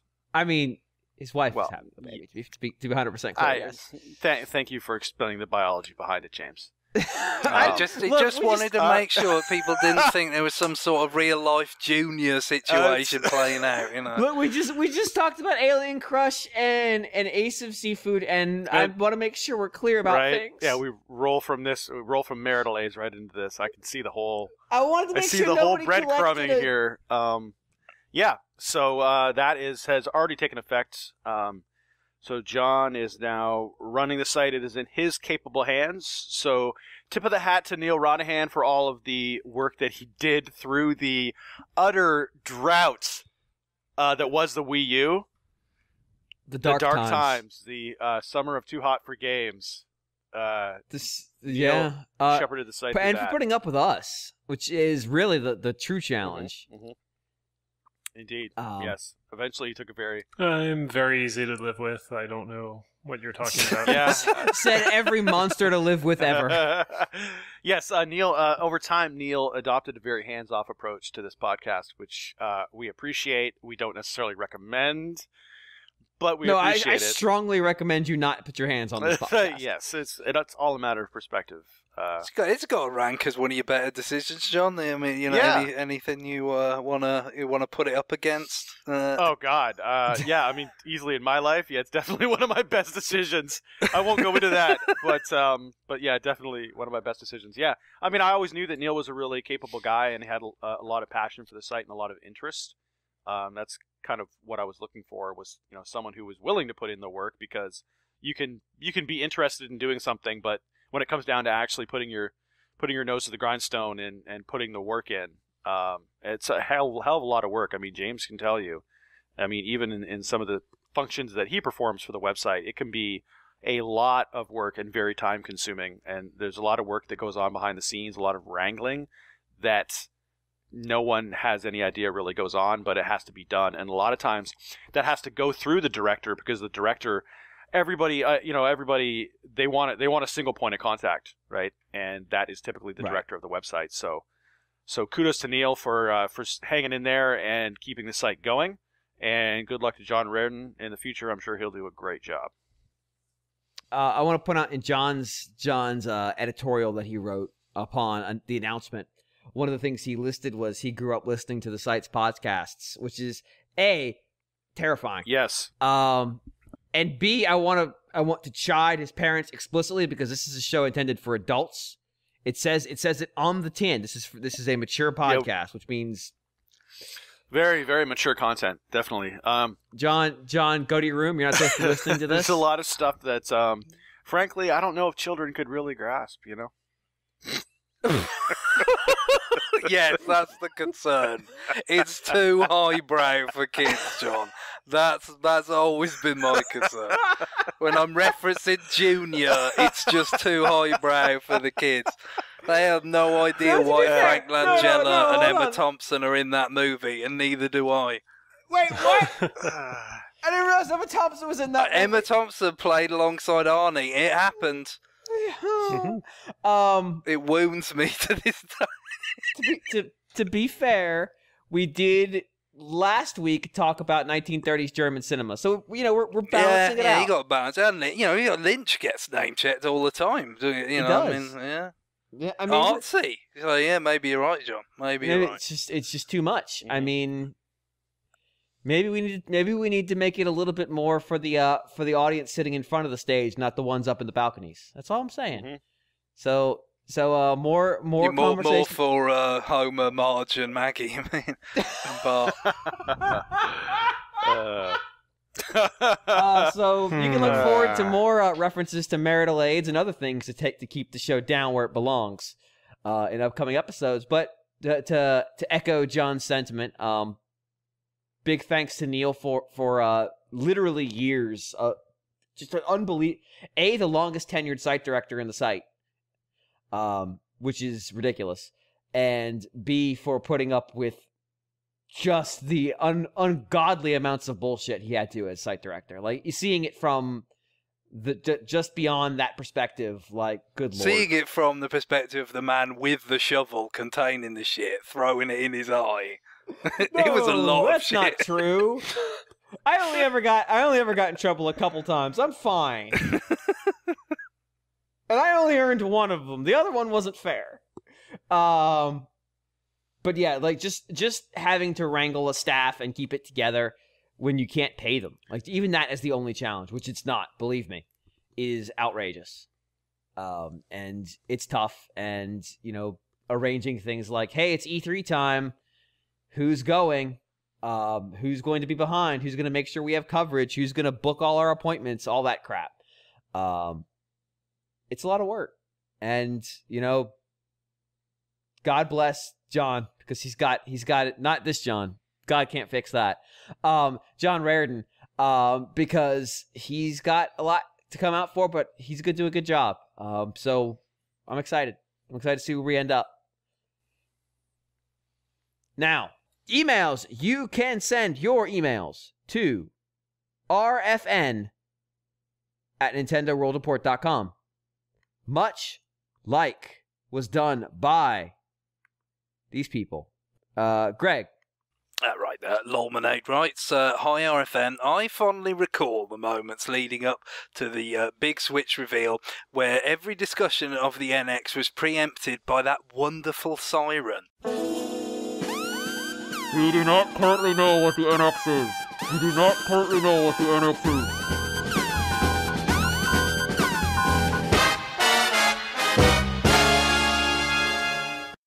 Let's say, hypothetically, that we wanted to reignite the siren for a new Nintendo Unknown. What would you think is the most appropriate one to raise the alarm and preface a Nintendo topic that's still shallow in detail? Online service. Thanks for all the podcast. Yeah, I think that's the obvious candidate. Well, all right. So I'm going to let you have that, but in order to take such an obvious choice, you have to tell me what the siren is. Otherwise, it's meaningless. What do you mean, so we can't use the Kill Bill thing anymore? Well, no, but the Kill Bill thing, whatever, if that's what you're going to use, but what goes with it? Give me your rendition. Oh, because you recorded a message, right? That's right. There was an actual fucking siren. Oh, yeah, with your voice saying, we do not know what the NX is. Right, exactly. Yeah. So, I mean, if you're going to do that, you have to... What is the message? What's the concise warning to the audience that we're about to come completely out of our ass? Nintendo doesn't know what online is. Nintendo doesn't know what online is. Yeah, that's true. I was expecting John to say pretty much the same thing, except what the fuck they're doing. Yeah. This sort of closes. Nintendo doesn't know what online is. Nintendo doesn't know what online is. Oh, it feels too easy. Yeah, I mean, it's and I guess September. We'd have a kind of date certain. Although I mean, if they actually just lay out the full details before then, E3 perhaps. So we would have a few months of that. Yeah, I mean, to me, a Nintendo unknown is something that we know is happening, but we know no details about it, right? And there's a lot of stuff. There's a lot of stuff from Nintendo where, I mean, I guess you could say maybe like Pokemon for Switch might be one. Where Pokemon and Metroid were my two. I mean, because Pokemon, I mean, we know it's coming for Switch, but we probably, you know what? Yeah, well, maybe we could have one that's like kind of semi-ironic in terms of it now seems like it's going to be an open secret about Namco Bandai developing Metroid Prime 4. After the the employment thing, that went out, and then Eurogamer had their reporting that kind of corroborated that.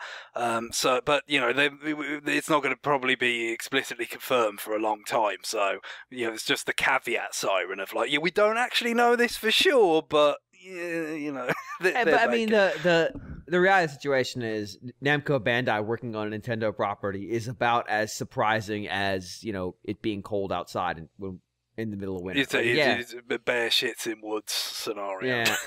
Yeah. So for me, I feel like there's got to be something with you could have a siren for that. I mean, somebody's got to dissuade the bears for taking a shit. Ooga. We need to let them know that.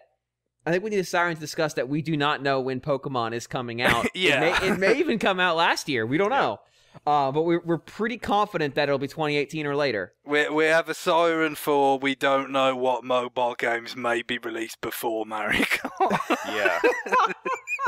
Yeah. And if they will actually try and make money or not.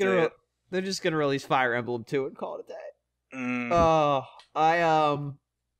I think the Pokemon siren is literally just we have no idea when Pokemon is coming out, and then there's a pause. Nintendo has no idea when Pokemon is coming out. They really hope it's sooner rather than later. But Nintendo is fairly confident Pokemon is not coming out in 2017. It's still like that will forever to me be one of the dumbest phrases I've read in a while. It's like, this is. Yes, yes, I agree. 2018 or later. Thank you. Everything literally right now in the universe is happening 2018 or later. Or later. Yep. Yeah. Bayonetta 7, 2018 or later. But Metroid is kind of the interesting one. Not to me personally, and whatever. I don't give a shit. But blasphemy, that's James. the one that. People are drinking. What about it? What about it? Because right now, it's what everyone's drinking themselves into a coma over. Like anything comes out about that game, and people just completely melt down. Namco Bandai's making a game. They've never made a first-person shooter ever, and it's like A, wrong. B, it's not a first-person shooter. C, calm yourself, please. Yeah, well, that's all you're gonna. Jesus Christ! It seems a little bit. It seems a little bit of a sort of self-defeated to have a siren to tell people to calm down, but I guess you could do that. I think it's reached that point because you have to be heard over the din of chaos of just I assume a disaster, and therefore a disaster there shall be. It's bad. Like it's when the stuff about so originally the reporting came out of one of Namco Bandai's auxiliary studios, which was based in Singapore, and that's a studio that does like work on other projects. So there's a project going on, and Namco Bandai needs staff because we're at a place where video games are developed around the world. To borrow a phrase from another era, the sun never sets on the next Assassin's Creed game because there's someone developing it all over the world at any given moment. Right now, no matter what time you are listening to this, someone is working on an Assassin's Creed game. I think Ubisoft would actually love that. They would love you saying that. Oh, I mean, it's true though. Like they have said it themselves. They'd be like, see, 24 hours a day. It's all historically accurate, guys. Shut up. There you go. Ubisoft. That's true. They already made that one though.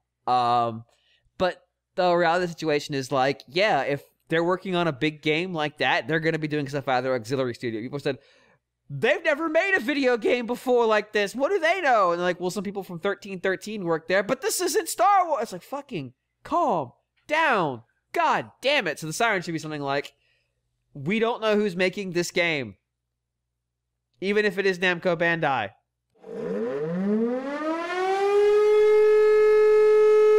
We don't know who's making this game.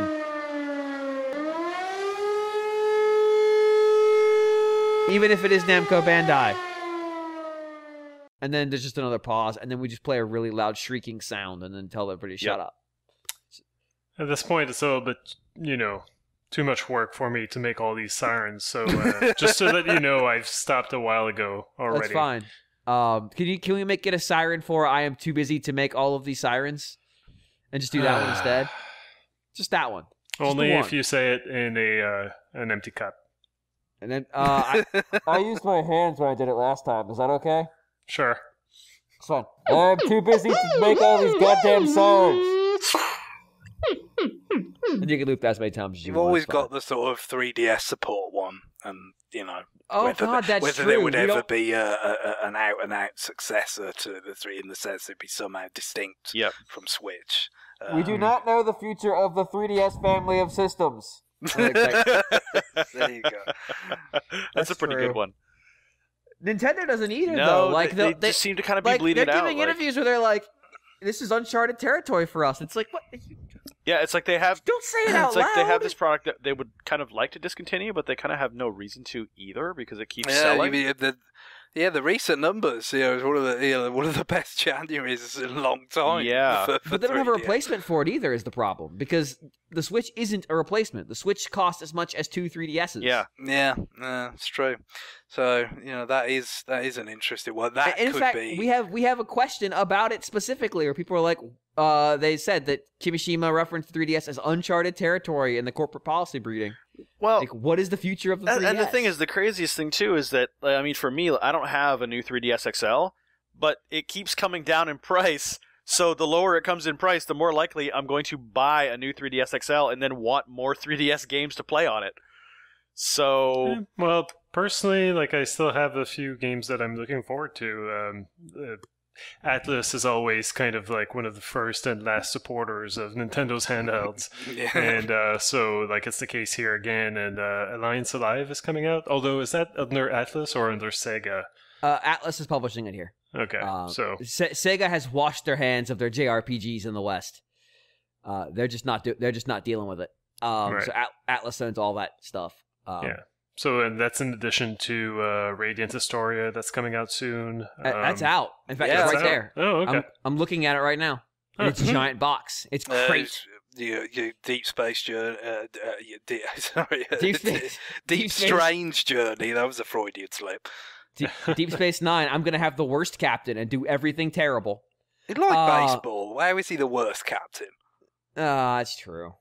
You're right. In an unexpected twist, SteamWorld Dig 2 just came out on 3DS. Yeah, today. That's cool. I thought that was a nice touch. I haven't played it or anything to know how well it runs or whatever, but just the fact that that's where the brand really got its feet, even though it started on WiiWare, right? Mm-hmm. Or was it DSiWare? No, it was the brand SteamWorld.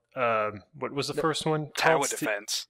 SteamWorld Tower Defense. Yeah, it was DSiWare. Yeah, right. It was very, very well named. But with Dig, it's 3DS is where it found its feet, so it's nice to actually be able to get Dig 2 to people who just have 3DS. And Tower Defense was DSiWare, to be clear.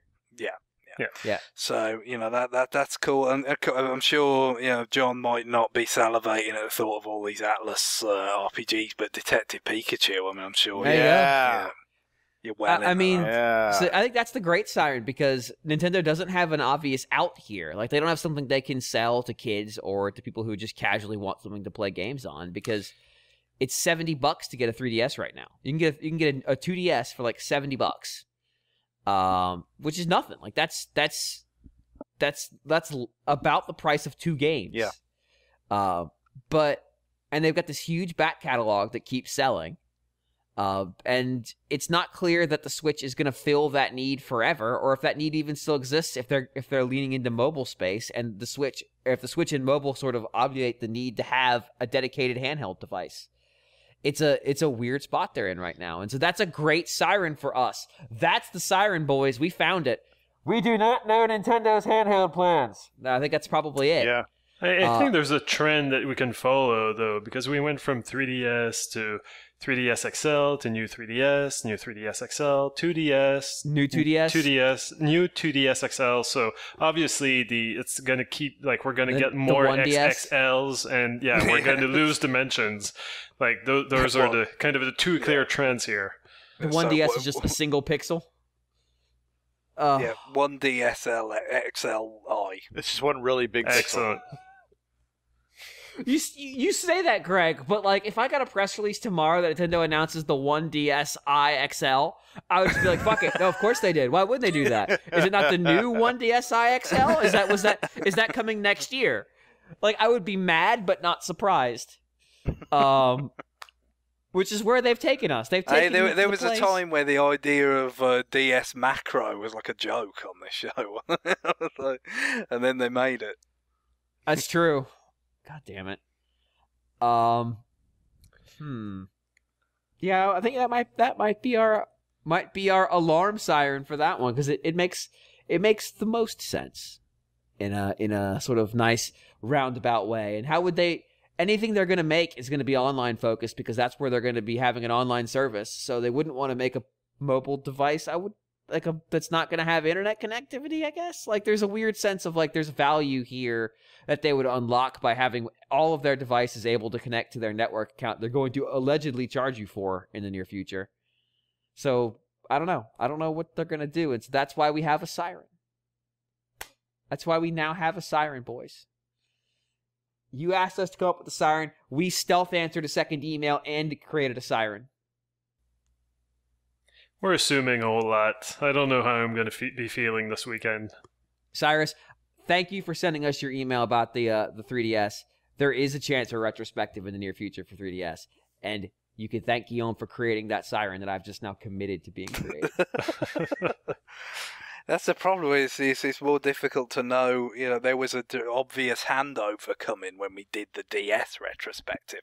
This uncertainty that we're speaking about is why I guess the impetus for a 3DS retrospective has not yet come to pass. Yeah, and Nintendo, I mean, they're still making games for it, so obviously it's not really time for a retrospective just yet. Some time has to pass. It's like going into the Hall of Fame, You have to be retired. You have to be retired. To be fair, I mean, there were still games coming out for DS when we did that, episode 200. But like I said, because it was such a clear handover, DS to 3DS, the continuation of that line, it felt okay to do it. Whereas with this, it's how much Switch is kind of taking its place or whatever is up for debate to some extent, and we don't know. That's the point. I mean, for their own admission, they don't know either. So, there's that sense of, well, I guess we just wait and we see, and we'll find out together, because they don't know and we don't know. So it's a fun place to be right now, and that just NX speculation got boomeranged around where it was fun, and then it was just depressing because it was no, we really still don't know, and then it was kind of fun again. And then we finally got to see what it was, and we got to stop speculating, which was lovely. So one day we'll get to stop speculating about this. Yeah. Well, and then it wasn't fun again because people were like, "Oh my god, it's going to totally bomb," and then everybody was sad. There was a sense of that. Yeah. Not everybody was. And then it released, and everybody was like, "Wow, this is pretty cool." And then everybody else was like, "Wow, this is pretty cool." And now everybody's like, "Hey, everything's awesome." So that's brief summary. And then Ace of Seafood came out, and it was all over. Pack it up, boys. Shut it all down. This is it. This is peak Switch. It's all downhill from here. I'm coming off that acid high. It's all downhill from here. All right. Well, due to time constraints, which is something we completely made up. It's a fucking podcast. Who cares? But we're going to call the show there. So you could send your emails to rfn@nintendoworldreport.com. In those emails, you may ask us questions. You may request sirens. You may send us WiiWare recommendations. You can just send us an empty email. We won't read it on the show because there's no words, but I mean, you could do it. We can't stop you. I'd rather you didn't. Please don't do that. You can send congratulations to Neil or to John Raridan, who won't be able to see that email. But I mean, you could do it. I just don't recommend it. But we are Retroactive. We will have our next one soon. We will figure out what it is, and we will get back to you. Hopefully, this will be one that John feels is worth his money. I hope so. Because that's what we're all here for, is to make John feel like he's getting good value for his fake Nintendo virtual currency. And, Greg. Yes. What's our music this week? Well, before we get to music, I do want to say we had a PokePal wrote in with a recommendation for something off the Wii Shop that's not WiiWare. It's a virtual console game, a Neo Geo shooter called Ironclad, or Chotetsu Brikengo, it's a Japanese name, but yeah.